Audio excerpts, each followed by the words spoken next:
वो हम आपको बताते चलें। 2018 के फैसले की वैधता पर दखल से इनकार किया गया है। जम्मू कश्मीर से अनुच्छेद 370 के प्रावधानों को निरस्त करने के केंद्र सरकार के 2019 के फैसले के खिलाफ दाखिल याचिकाओं पर सुप्रीम कोर्ट ने आज यानी 11 दिसंबर को बड़ा फैसला दिया है। सुप्रीम कोर्ट ने अनुच्छेद 370 को निरस्त किए जाने की प्रक्रिया को सही करार दिया।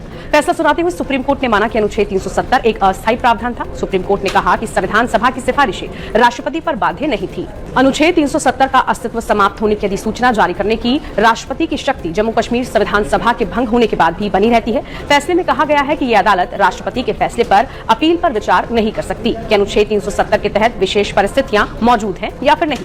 5 जजों की संविधान पीठ ने 3 फैसले दिए हैं। Chief justice of India D Y Chandrachud इस बेंच के मुखिया थे। बेंच में सीजेआई के अलावा justice Sanjay Kishan Kaul, justice Sanjiv Khanna, justice B R. Gavai और जस्टिस सूर्यकांत भी रहे। सीजेआई, जस्टिस गवई और जस्टिस सूर्यकांत ने एक फैसला दिया। जस्टिस संजीव खन्ना और जस्टिस एस.के. कौल ने अलग अलग फैसला लिखा। सुप्रीम कोर्ट ने दिसंबर 2018 में जम्मू कश्मीर में लगाए गए राष्ट्रपति शासन की वैधता पर फैसला देने से इंकार कर दिया। चीफ जस्टिस ने कहा कि जब राष्ट्रपति शासन लागू होता है तो राज्यों में संघ की शक्तियों पर सीमाएं होती हैं। सीजेआई ने कहा कि हमें ये निर्धारित करना जरूरी नहीं लगता कि जम्मू कश्मीर का यूटी में पुनर्गठन वैध है या फिर नहीं। केंद्र शासित प्रदेश के रूप में लद्दाख के पुनर्गठन को बरकरार रखा गया है क्योंकि अनुच्छेद 3 राज्य के एक हिस्से को केंद्र शासित प्रदेश बनाने की अनुमति देता है। चीफ जस्टिस ने कहा कि हमें नहीं लगता कि राष्ट्रपति की शक्ति का इस्तेमाल दुर्भावनापूर्ण था। हम राष्ट्रपति की शक्ति के प्रयोग को वैध मानते हैं।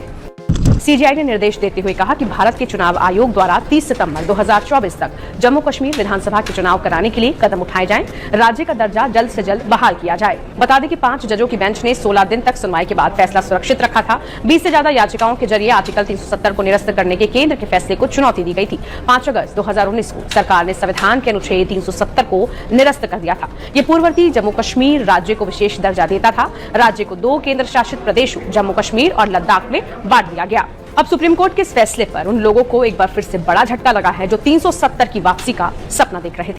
We have held that Article 370 is a temporary provision on a reading of the historical context in which it was included.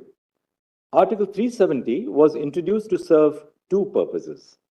First, the transitional purpose to provide for an interim arrangement until the Constituent Assembly of the state was formed and could take a decision on the legislative competence of the Union on matters other than the ones stipulated in the instrument of accession and ratify the Constitution.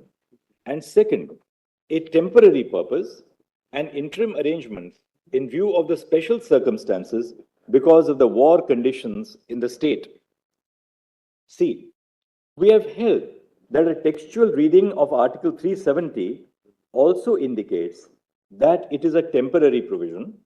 For this purpose, we have referred to the placement of the provision in Part 21 of the Constitution, which deals with temporary and transitional provisions, the marginal note to the provision, which states temporary provisions in respect to the state of Jammu and Kashmir, and a reading of Articles 370 and 1, by which the state became an integral part of India upon the adoption of the Constitution. For more updates, subscribe to our channel and enjoy watching the videos.